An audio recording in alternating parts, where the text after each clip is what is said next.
Hello, you two. I'm glad you got my letter. Durin's awake and waiting on the bench over there. I'm here if you need help. Just give me a shout. Don't worry about us. Oh, hey, you two. I just remembered what happened right before I passed out. I'm fine now. It's just... a lot of people seem to have forgotten me. Don't worry. We'll figure out a way to fix this. It felt so strange. After I realized no one recognized me anymore, I suddenly felt like I'd completely lost contact with my body. Abyssal power lies sealed within this body I inhabit. So when I lost my connection to it, I lost control of that power too. It wasn't until I heard everyone calling my name that I was able to reconnect with my body. You lost contact with your body? Does that mean there's something wrong with it? Sounds like we need Albedo more than ever. I don't think the problem lies in Albedo's alchemy. Huh. But then, why are people forgetting you? That means we need Alice for sure. But it's been ages and she still hasn't been in contact. Now would be a really good time for a hint. How could the story's budding branches even hope to reach beyond the towering walls? Leaving the castle, the witch went off in search of the tallest, grandest tree in the whole world. High up in the canopy of that tree, she sought a resting place, a refuge where the little sapling might take root. Go to that place, for it was there that the sapling felt its first breath of wind. Huh? Was that another clue? Leaving the castle. It just occurred to me. If this story is all about my own experiences, then wouldn't what happened after I left Simulanka be part of it too? But how could she possibly know exactly what would happen? And yeah, since we can't reach Alice right now, we'll just have to get to the bottom of this ourselves. But first, we gotta figure out where this riddle wants us to go. The tallest, grandest tree in the whole wide world. Huh. They had great coffee there too. And so many books you'd never run out of things to read. Think about it. Our search in Mondstadt began in a library, right? Well, Sumeru City's got one of those too. And it's absolutely huge. Huh. That does kind of make sense. All right, let's just give Jean and the others a heads up first. Well, it sounds like you've got a plan, so I won't interfere. All I ask is that you stay safe. Albedo won't be back for some time, and until he is, we can't know for sure how dangerous Durin might be in his current state. I'm so sorry about what happened before. Believe me, I'm not blaming you, and neither is anyone else here. If anything, it's the opposite. We're all just worried about you. Worried? About me? Come with me. I want to show you something. As soon as they heard you were awake, they all hurried over to see how you were doing.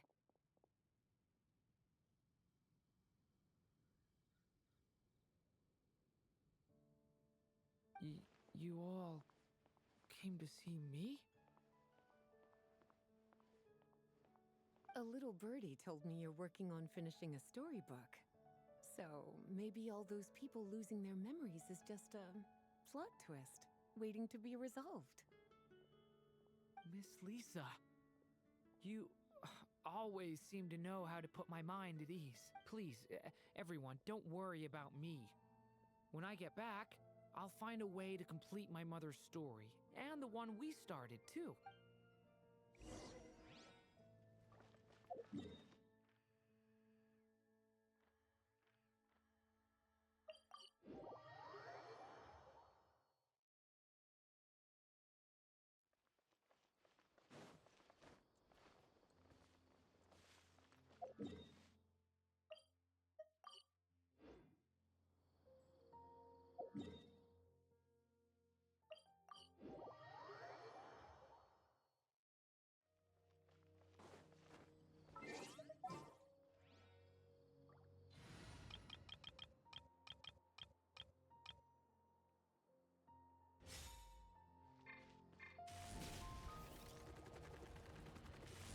Hurry up, Grassa! Keep pushing!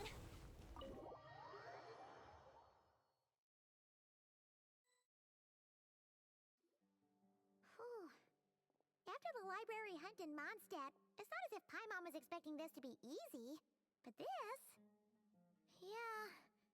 this is something else. Where do we even begin? Even the clue this time seemed kind of cryptic. Yeah. Guess the best we can do is stay on the lookout for more weird things going on. Huh?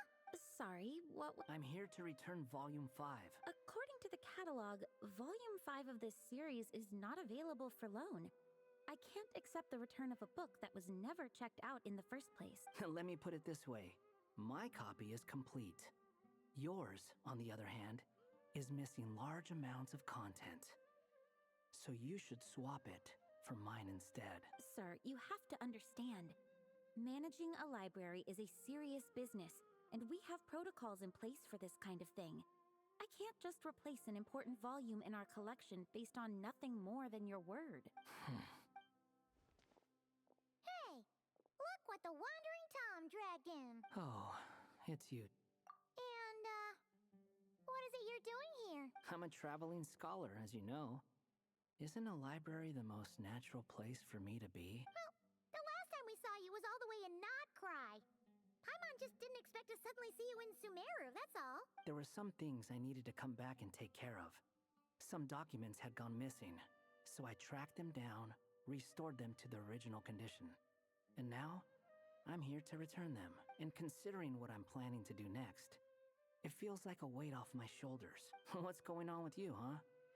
You look like a kicked puppy. Hat guy. Ah, at least you haven't forgotten about me. What's that supposed to mean?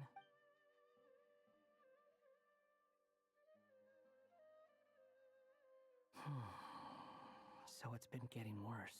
Sounds like you know something we don't. After he left Simulanka, he spent some time traveling Sumeru with me. I was working on several texts at the time, and I stumbled upon something strange. Anytime Durin of Simulanka was mentioned, before long, the record would disappear, which means all the remaining records on Durin are about the evil dragon that fell on Dragonspine. How did you even discover that? If I remember correctly, Hat Guy loved the time he spent in Simulanka so much that he started writing a travel log. That's besides the point. The fact is, you're not affected by the ley lines of this world. I'm sure you can grasp the his case is different from mine. It's more like the world itself refuses to accept his existence. It started with a few written records, but now, it sounds like it's spread to people who never met him or didn't know him well. At this rate, the whole world might forget him altogether. The whole world? But that includes all my friends in Mondstadt, and even Hat Guy, too. So that's what you've been worried about all this time? Why didn't you just tell me? There are more important questions right now. Like figuring out how to fix this. That mage clearly cared a lot about her child. She left that book behind for a reason. If you want answers, isn't that the place to find them? You think that didn't occur to us already? Problem is, we need to find the memory that unlocks the next chapter first. Mind if I take a look? I just want to know what secrets this book is hiding. Besides, I've run into a bit of red tape, so I've got time. Of course. Be my guest. So, the memory we've been looking for was about you all along?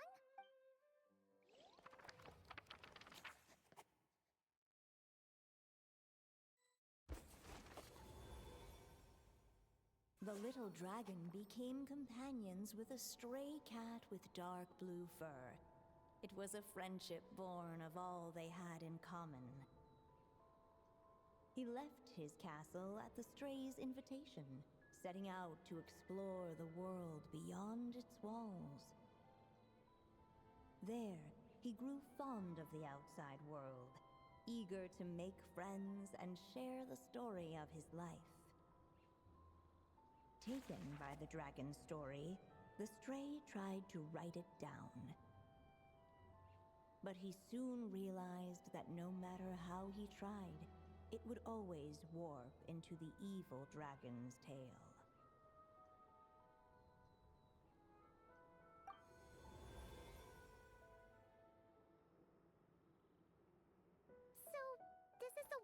this chapter takes place?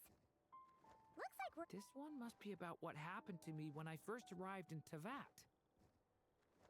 No wonder the memory that unlocked it was about Hat Guy. Most of my memories from that period were.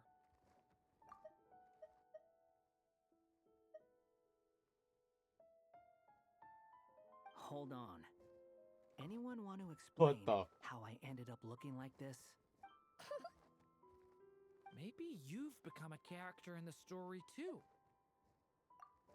You see me as a stray cat? A wandering Tom, to be exact. You should count yourself lucky. Of all Durin's friends, your character is by far the most memorable. Maybe it's because I've known Hat Guy for longer, so my impression of him is more vivid than the others. Vivid? Then how come you haven't changed one bit? Guess that means the impression the traveler left was so vivid, it didn't need changing. Hello, everyone! Ready for today's adventure? It's the storybook, Durin. Oh. So you're not playing yourself in this one? Does that mean the two of you have even more memorable roles to play? Where are we going today, kitty cat? Whatever. Just follow me. Same as always. Okie dokie!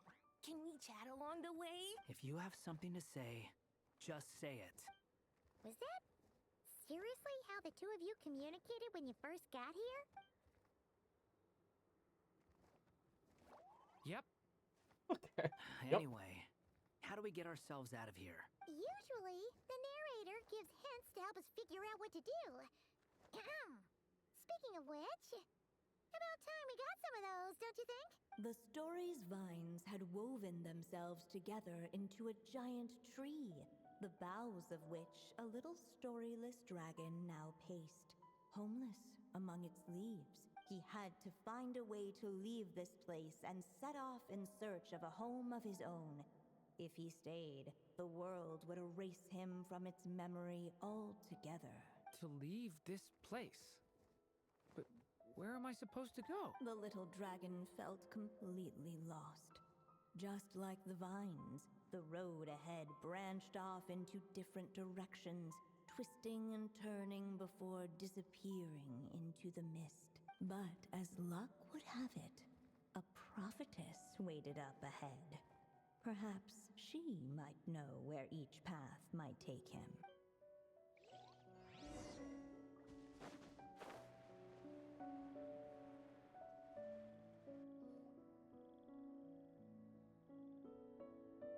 Oh, you must be the little lost dragon. It's true. This meeting was no accident. The Seer Witch. Oh yeah! That's Mona's teacher, right? The old hag? Insolent child. I am the Seer Witch, your prophetess, not some old hag. Sorry! Now, little lost dragon, I have come to bestow the gift I once promised. A prophecy. A prophecy? Hear me now. For my prophecy is this. One day, the dragon from beyond the castle shall be reborn, and none may avert its coming. The wind took the prophecy and swept it off into the distance. And so, the little dragon was shown a path to wander. As far as I remember, once that alchemist from Mondstadt learned about the prophecy, he chose to stand with you against the evil dragon. So, what does any of this have to do with you being forgotten? Oh, wise witch of prophecy. Could we trouble you with another question? As enigmatic as she was elegant, the Seer Witch spoke no more. Just when we actually needed her. The Seer Witch was my mother's friend, so the prophecy she just gave should turn out to be helpful. Well, it's not like we've got better options. But Why don't we take a look around?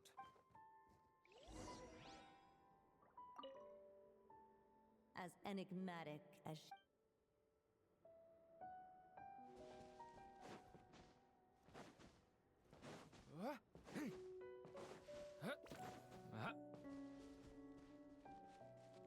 The wind kept blowing, but the little dragon had not yet resolved to follow it.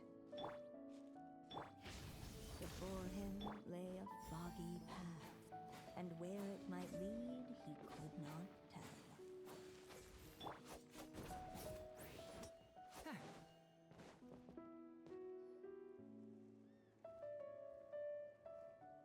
If we go this way, we'll be heading back to Mondstadt, just like we planned. Out of all the options so far, this seems like the safest, right? He helps stop the evil dragon from returning, gets a new body, makes a whole bunch of friends who all just forget about him.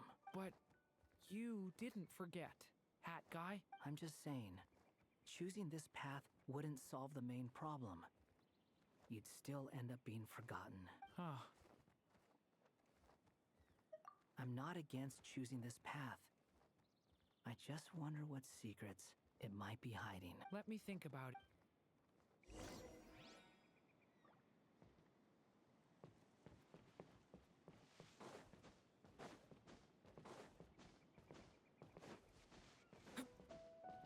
I still think you should keep going, little dragon. If you leave the castle, you can accomplish something amazing and make a bunch of friends along the way.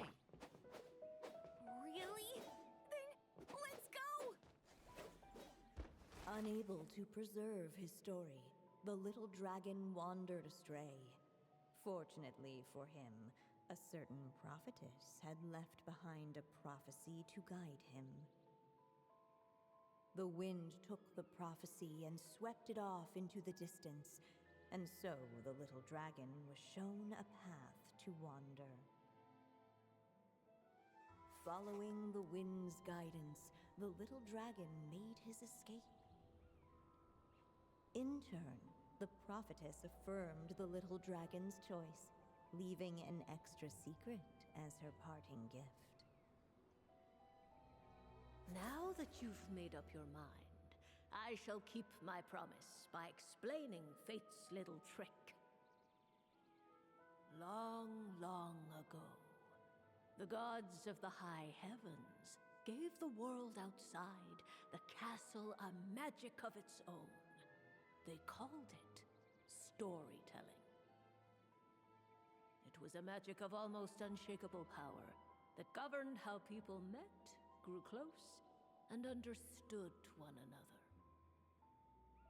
Each person had a story meant for them and them alone, one whose ending was written in the heavens long ago. In truth, your story and the evil dragons are simply two versions of the same tale, and that is something the magic of storytelling cannot abide. Beyond the castle's walls, your story cannot take root, for the evil dragon's tale has done so already.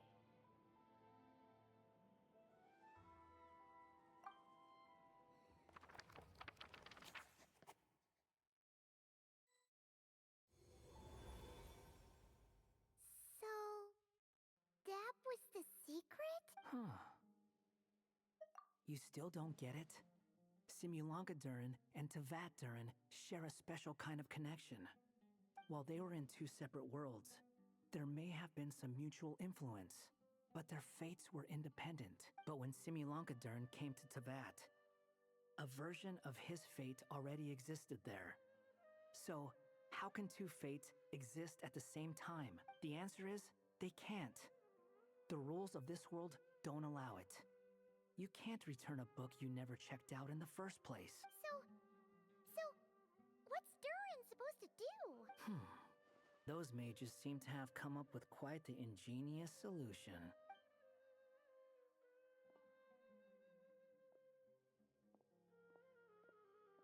I'm here to make a return. As I said, there's no record of Volume 5 of this series ever being checked out. Then just think of this as Volume 6. Based on what I know, the author was planning on publishing another volume anyway. The catalog does have a slot reserved for Volume 6. So, this is it? Sure, let's go with that. All you need to know is, I'll be the one writing this series from now on. Just gave the book. What are you up to this time? Remember the red tape I mentioned before? Well, I just took care of it. Now, I guess you'll be off to see your alchemist friend? It should be pretty obvious by now. He has the answers you're looking for. Well, we do have a whole bunch of things to confirm with Albedo, that's for sure. But didn't Jean say he'd be gone for quite a while? I'll join you. Just let me know when it's time to go. Hat guy? Don't sound so surprised. I'm part of this story too, aren't I? I'm just playing my role. Well, yeah. But it's not that. I just feel like you want to help, but something's holding you back. When I first realized you were being forgotten by the world, I thought it might be because you spent too much time with me. I even thought cutting our ties might be the only way to fix it. Why would you think that?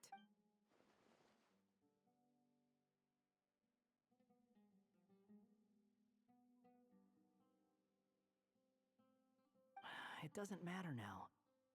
Judging from the answer this book has given us, I was probably overthinking it. Just as well, with the ley lines rejecting him like this, the people who still remember him are his only remaining connection to this place. If that last fragile tie was broken, who can say what devastation his unbound body might unleash? And to think I'm one of the people keeping you here, instrumental in helping change your fate. Can't say I saw it coming. Well, if it's good enough for Hat Guy, it's good enough for me. After all, he is about as odd as humans get. Excuse me? With some people, even if you try asking a simple question, they'll always give you a complicated answer. And the more you ask, the more complicated it gets. Truth is, Hat Guy's just that kind of guy. Whatever. All I needed was a yes or no, so we can quit it with all the back and forth.